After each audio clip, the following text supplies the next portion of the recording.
राधा कभी श्याम बोलो मेरा कभी नाम, राधा कभी श्याम बोलो मेरा कभी नाम। श्याम तेरे बंसी पुकड़े राधा नाम, राधा कभी श्याम बोलो मेरा कभी नाम, রাধা কভি শ্যাম বলো মীরা কভি নাম। গুড মর্নিং বন্ধুরা, সবাই কেমন আছো? আশা রাখি সবাই খুব ভালো আছো। বাই দ্য ওয়ে বলে নিই, আমি উমা সরকার।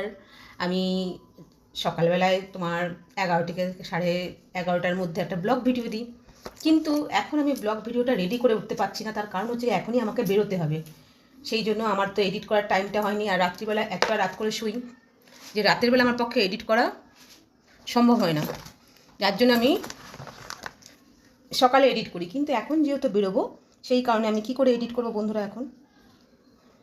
আর এখন আমি কোথায় যাচ্ছি না বন্ধুরা, আমি যাচ্ছি রেশন দোকানে। একটুখানি রেশনটা আনবো না, মানে ওখানে গিয়ে ব্যবস্থা হতে এন্ট্রি করতে হবে। সকাল থেকে কার্ড খুঁজে খুঁজে বার করেই কার্ড পেলাম। যাও, কার্ড পেলাম, পার্স খুঁজে পাইনি, অনেক কষ্টে পার্সটা খুঁজে পেয়েছি। এবার যাব রেশন আনতে। রেশন তো মানে ওই রেশন দোকানে যাবো কার্ডটা এন্ট্রি করতে, কারণ এটা তো করতেই হয়। তা অনেকে ভাবে যে ফেসবুকে থাকি, ফটো পোস্ট করি, ভিডিও পোস্ট করি, সারাদিন কাজ কখন করি।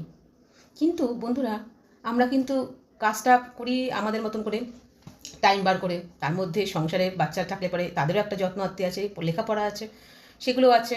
প্লাস হচ্ছে গিয়ে কোথাও যদি যাবো ভাবি, 10বার ভাবতে হয় যে না, বাড়িতে ঠিকঠাক সব আছে কিনা, বাচ্চাটাকে রাখা যাবে না, কেউ যদি থাকে তবে বেরোতে পারবো।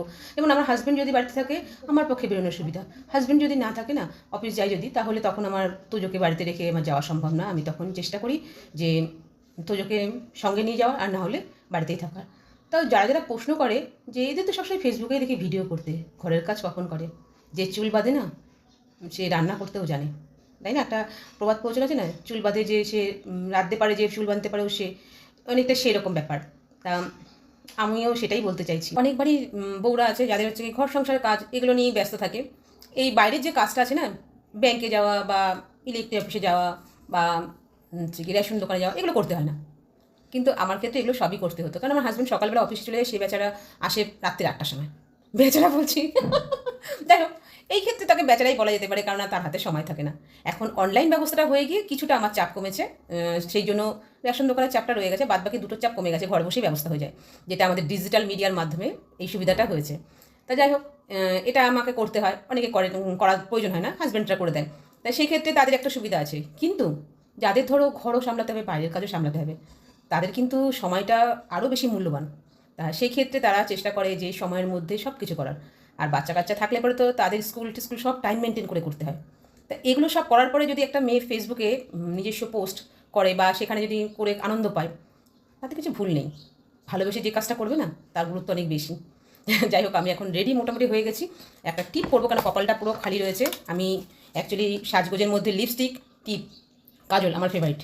আদার্স কিছু না হলেও চলবে। আমি কানের পরাটাও খুব একটা পছন্দ করি না, আছে কানের অনেক, আগে খুব পরতাম, কিন্তু এখন অতটা আমার দরকার হয় না। ব্যাস, হয়ে গেছে আমার সাজ। কিন্তু যেহেতু রোদে বেরোবো, একটু সানস্ক্রিনটা মেখেছি। আর আমার বেস্ট ফ্রেন্ড আমার সানগ্লাস, যেটা আমার একটা ফ্রেন্ডের খুব পছন্দ, এই সানগ্লাসটা ও আমাকে বলেছে, আমার সিস্টাররাও আমাকে বলেছে দিদি ভাই তোমার সানগ্লাসটা একদিন নেবো। তা সবাইকে তো একটা সানগ্লাস আমি ভাগ করে দিতে পারবো না, যার যখন ইচ্ছা হবে নিতে পারো। চলো, আমি এবার বেরোবো। সবাই ভালো থেকো, সুস্থ থেকো, টাটা বাই বাই।